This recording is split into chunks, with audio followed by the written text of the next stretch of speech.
voo, sai quebrando tudo. E o meu eu contei da história do acidente com o Eduardo Campos, em Santos. Que aí tem muita teoria de conspiração nesse meio, e aí eu expliquei.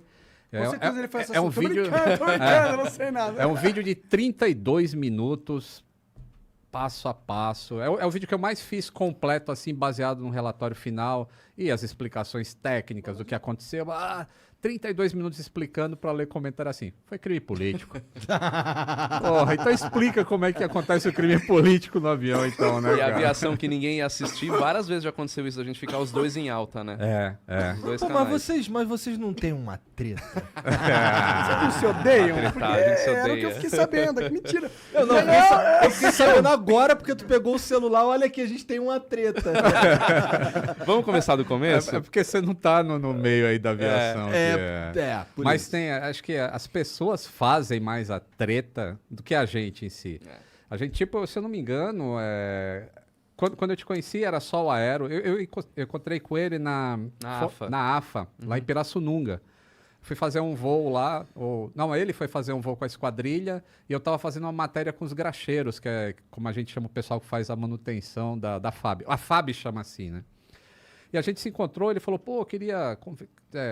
ele já assistia meu canal e tudo, e eu assistia o programa dele na TV, e a gente acabou ficando amigo. Aí um tempo depois a gente se encontrou, acho que na inauguração do voo da Emirates. Foi. E aí eu incentivei, ele falou, pô, tu precisa vir pro YouTube, cara, porque... Né, a TV é aquilo... As pessoas hoje estão assistindo muito YouTube. Então eu fui um cara que, na verdade, praticamente falei assim, pô, vem pro YouTube. E ele veio. Naquele momento eu postava muito pouco no YouTube. Aquele vídeo que a gente fez naquele dia foi o início do canal. Eu marco como o início do canal. E aí a gente ficou amigo, aí ele me levou pra voar no avião dele, a gente fez uma collab e tudo mais. Tu tem um avião? Sim. Deixa eu ver. Olha o pequenininho, calma. Sabe o Whindersson Nunes quando conta aquela história lá do primo pobre e primo rico? Aí ele chama o primo rico de Gerald, né? O Gerald. A gente chama ele de Gerald. Tu viu que ele falou assim, ele me quando eu voltei pra morar no Brasil, porra, eu passando fome lá no Nordeste, o cara morando lá em Vancouver, é o Gerald. Qual é o teu avião?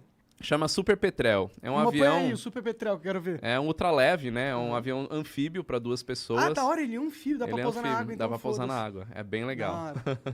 Aí, esse aí, ó. É esse aí. E aí o negócio da treta foi... Inclusive aquele lá em cima, o voo do anfíbio, é um vídeo do canal. Com a Juliana.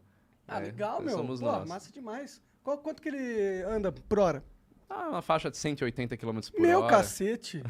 E pousa na água. E pousa né? na água. Se tiver algum... E no chão também, que ele é anfíbio. Esse aqui, esse do lado aqui, esse laranja, era um casal de franceses que iam dar a volta ao mundo com esse avião. Caralho! Fazendo experiências científicas. Isso aí é uma foto, inclusive, na fábrica do avião, lá em Como não se Ipeúna. divorciar. No Petrel. No fim, acabou sendo interrompida a viagem. Sério? Tiveram alguns problemas. Ela acabou ficando grávida também, então não ia dar pra continuar. Caralho. Durante a viagem. É um espaço pequeno ali no avião. E aí eu não sei se coisa eles vão pra fazer, retomar né? com o projeto, mas você vê, né, um aviãozinho bem legal. Aí Porra, tem que comprar um que tenha mais de um assento, É. né? Porque agora tem um bebê junto. Não, e esse negócio da concorrência, da treta, já começaram a plantar isso naquela live que a gente fez lá na Emirates. Desde aquele momento, porque os concorrentes... Eu nem tinha canal direito naquele momento, eu devia ter 1000 inscritos. Fez alguns vídeos juntos, assim, e eu aparecia e falava, o pessoal fica falando que a gente é inimigo. Eu falei, que inimigo, pô? Ele faz o conteúdo dele, eu faço o meu. E a audiência do YouTube é infinita.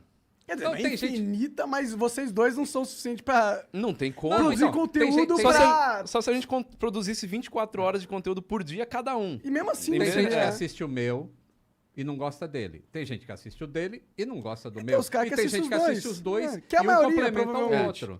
É.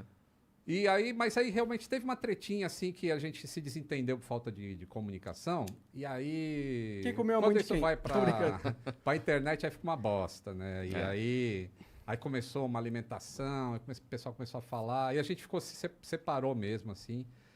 E aí chegou uma hora que cresceu muito o negócio na internet. Aí eu passei mensagem pra ele e falei, porra, vamos tratar esse bagulho como homem. E aí... Agora assim, sai na porrada. Marcamos num restaurante, fomos jantar os dois. E aí acertamos ali e falou, pô, foi isso que aconteceu então. Os dois entenderam que foi mal entendido dos dois lados, os dois Sim. pediram desculpa um pro outro. E resolveu. até Resolveu. E isso beleza. foi em fevereiro, Foi né? em fevereiro, Já faz mas tempo. até hoje a treta é realizada. Acontece que o público, como a gente faz conteúdo de aviação, parece que o público quer que a gente esteja sempre juntos, fazendo vídeos juntos. E cada um tem a sua linha editorial, cada um tem a sua forma de trabalhar, e a gente não fica querendo fazer vídeo collab toda hora, né? Isso não é o Não é objetivo. normal também, Não é né? normal, Sim. parece que é uma forçação.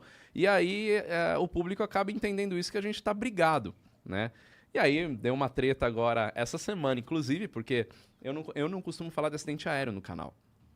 E até vou expor por que eu não falo de acidente aéreo. né? Inclusive, antes de você falar isso, só deixa claro, a gente marcou o Fernando e o Lito muito antes de acontecer o acidente que aconteceu aí, trágico. Exato, a gente Então, não veio pra falar disso. Só pra deixar É. claro, a gente não marcou por que aconteceu o acidente, a gente tinha É. marcado antes, e infelizmente o acidente aconteceu na mesma época. Exatamente. Quando eu criei o Aero em 2013, eu queria criar alguma coisa justamente para falar diferente do que a mídia normalmente fala. Porque, querendo ou não, se a gente pegar o mainstream aí, o que fala de aviação é acidente. Você não vai ver falar no jornal, qualquer ele que seja, sobre o novo lançamento da Embraer, sobre a Esquadrilha da Fumaça. As coisas legais da aviação. Não fala né? sobre isso, né? E eu quis fazer alguma coisa diferente. Então, sempre foi a linha editorial do Aero falar de coisas positivas, aproximar a aviação do público. Uma coisa que o Lito faz também, né, de fazer as pessoas perderem o medo de voar. Isso sempre foi também um pensamento meu. Você aproxima as pessoas, você faz as pessoas entenderem sobre um determinado assunto, você não vai ter medo daquilo porque você sabe o que está acontecendo. Então, esse sempre foi o meu objetivo.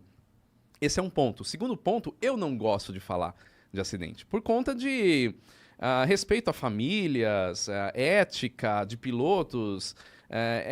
Para mim, eu não me sinto seguro de falar alguma coisa porque pode ferir alguém, né? Então eu não falo. Pois bem, quando aconteceu o acidente da Marília, mais milhares de mensagens a gente recebendo para fazer um vídeo sobre o acidente. Não vou fazer, todo mundo, quem acompanha o canal sabe que eu não vou fazer. Eu falei, eu vou pôr uma nota então falando que eu não vou fazer por causa disso, disso e disso. E naquele momento, até agora, inclusive, o fim de semana inteiro, a mídia inteira tá batendo nisso, falando sobre isso, não tem outro assunto. Então eu coloquei na minha nota falando que tem muita gente na mídia se aproveitando disso para ganhar audiência e tudo mais. E aí falaram que eu direcionei isso ao Lito. Não, você falou, você está cutucando o Lito, porque é o Lito que fez a live. Eu falei, nossa, só o Lito tá falando da Marília Mendonça, ninguém mais da imprensa tá falando. Sim. E a nota não foi direcionada a Lito, eu nem assisti a live que o Lito fez, eu tava viajando, voltei hoje do Nordeste, tava gravando outro programa lá que a gente faz, programa de viagens, então eu não tava com tempo de ver nada. E eu acho que tem uma coisa que as pessoas têm que entender, que por mais trágica que tenha sido a morte da Marília, e, pô, meus sentimentos aos familiares e todo mundo, ela era famosa, as pessoas vão comentar, né? Não tem como não. Exato. Não tem como. Exato. A gente vive nesse mundo, infelizmente. É. Se você é famoso e, pô, um acidente de avião chama atenção independente se a pessoa que estava lá era famosa ou não. Se é famosa, isso aumenta mais ainda. Aumenta. Infelizmente Então, é o mundo que a gente vive. Eu tenho a mesma linha dele, assim. Eu não falo de acidente aéreo quando ele acontece. Sempre isso. Porque você Era não isso que eu ia sabe o que falar. aconteceu. Mas eu falo de acidente aéreo no canal. Depois que São aconteceu a acidentes que já foram investigação. investigados. Isso. E por que eu falo? Porque é muito importante as pessoas saberem que um acidente leva a mudanças na aviação. Então, isso é uma maneira dela saber que, pô, o acidente acontece, ela entende sem sensacionalismo por que ele acontece, e ela entendendo, ela passa a ter menos medo de voar, porque ela sabe, pô, então aquilo que aconteceu em Congonhas ou em qualquer lugar assim, a aviação mudou depois daquilo, então não vai acontecer mais? Então eu falo isso. Mas, assim, aconteceu um acidente hoje e realmente a mídia vem em cima. E aí, eu sempre eu bati nessa tecla, eu escrevia no meu blog, pô, tem que esperar, mas eu era pequenininho. E agora eu tenho uma relevância As para pessoas falar de cobram aviação. isso. E agora eu falei, bom, tá todo mundo me chamando, então agora eu vou pro mainstream falar, tem que esperar a investigação oficial. Pô, agora eu tenho uma voz falando, moçada, não adianta querer descobrir a causa do acidente em 2 dias, que demora 1 ano e meio para saber a causa de acidente, entendeu? E aí é uma maneira de ficar educando as pessoas, assim, ó, pô, realmente, o cara não tá falando achismo, ele não tá falando que caiu porque o piloto errou, por causa disso, por causa daquilo. Não, ele tá só falando, vamos esperar a investigação. Acho que é um tipo de educação. E muita gente veio comentar justamente isso que você falou nos comentários da nota. Acho que é a foto mais curtida que eu tenho no Instagram, muito comentário. Porque eu falo na nota assim, fala, qualquer opinião que é dada agora não passa de achismo e opinião inútil. Por que opinião inútil? Porque se eu for querer tentar desvendar o que aconteceu, eu vou estar mais atrapalhando do que ajudando. E quem fala, como o Lito disse, que foi para falar sobre o que aconteceu, sobre um fato, né? Não é isso que eu tô